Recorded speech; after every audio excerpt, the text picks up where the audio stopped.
Morning light.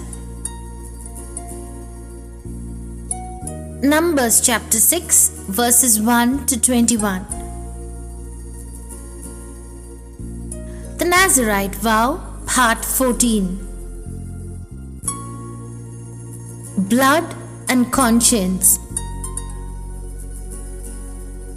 Continuing from the last part, the Nazarite came on the 8th day with 2 birds, 2 turtle doves or 2 young pigeons, standing at the entrance of the tabernacle.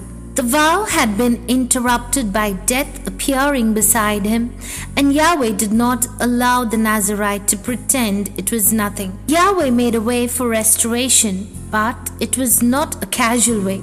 It was a holy way. A priest stood there, an altar stood there, and blood was required. The message is piercing. Consecration cannot be restored by feelings alone. Defilement must be dealt with, and dedication must be renewed. Number 6 tells us what the Nazarite brought and what each bird was for, but it does not repeat every step of how a priest handles birds on the altar. Those steps are given in the general laws of bird offerings in Leviticus. The same Torah that gives the Nazarite vow also gives the method. Later, Jewish writings also speak about these pairs of birds and even mention the case of a Nazarite who was made impure, bringing them on the 8th day. The order matters. In the bird pair laws, the sin offering is done first. Leviticus says the priest shall first offer the one for the sin offering, and only after that the second bird is offered as a burnt offering. Order is not small. It is a spiritual rule written into the law. Cleansing comes before renewed dedication. First, the defilement is addressed, then the vow continues. Many times the heart wants the opposite. The heart wants to feel dedicated again without first being cleansed. But Yahweh's order is truth.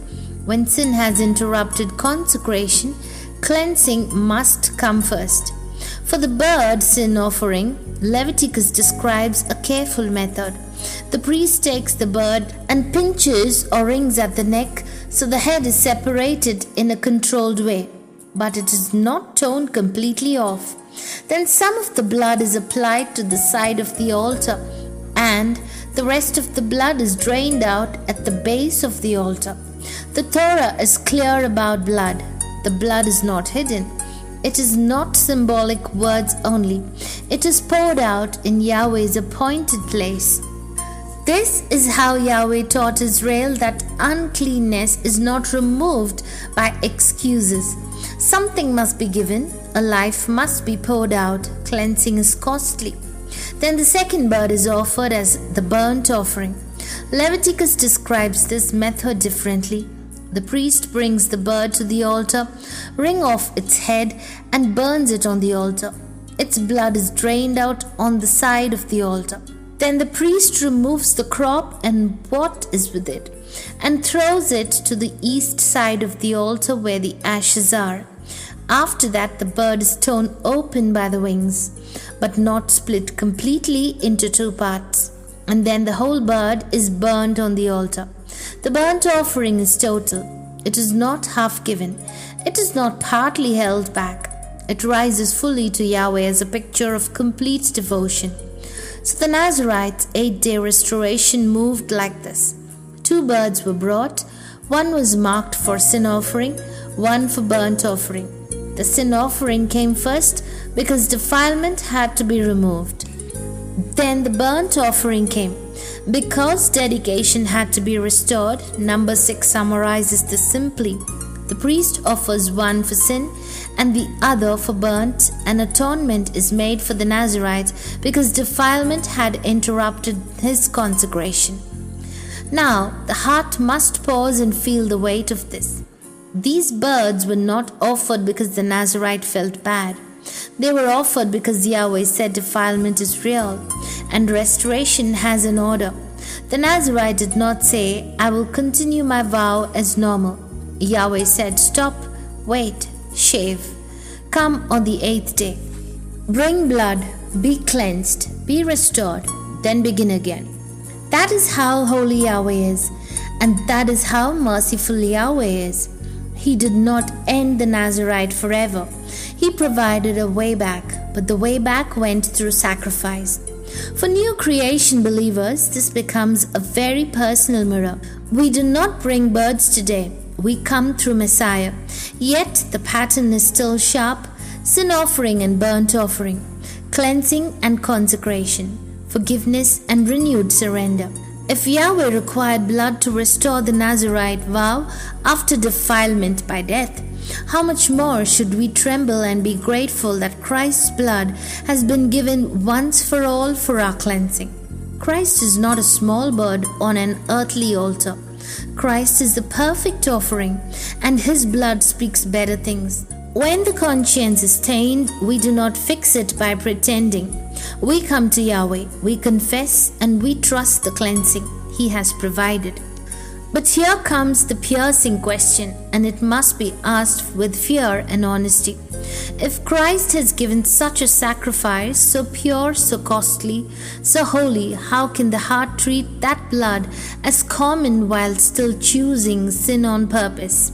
Hebrews warns of a terrible hardness, to keep sinning willfully after receiving the knowledge of the truth, and to treat the blood of the covenant as an unholy or common thing. This is not speaking about a believer who falls and then repents with tears. This is speaking about a heart that becomes careless, that makes peace with sin and then continues as if Christ's blood is a small thing. The Nazarite's defilement interrupted the vow, but a hardened heart tries to interrupt consecration and then continue as normal. Yahweh's word will not allow that lie.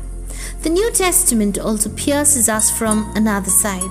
Sometimes sin is not only doing what Yahweh hates, sometimes sin is refusing to do what Yahweh commands. James says that when we know the right thing to do and do not do it, it is sin. This is the sin of omission. Yahweh calls us to forgive, yet the heart holds bitterness. Yahweh calls us to love the brethren, yet the tongue stings and divides. Yahweh calls us to pray, yet time is given to entertainment while prayer is neglected. Yahweh calls us to speak truth, yet the mouth chooses small lies to protect image. Yahweh calls us to present the body as a living sacrifice, holy and pleasing to Him. Yet the body is offered to comfort, to lust, to pride, to anger, to lazy habits. When the command is known and the heart refuses, this too is sin. The sin stains consecration. This is why the Nazarite's 2 birds are so powerful. The sin offering says the stain must be addressed. The burnt offering says the whole life must be re-given. Many times the heart wants only the first. The heart wants forgiveness without surrender. The heart wants cleansing without change. But Yahweh joined them together.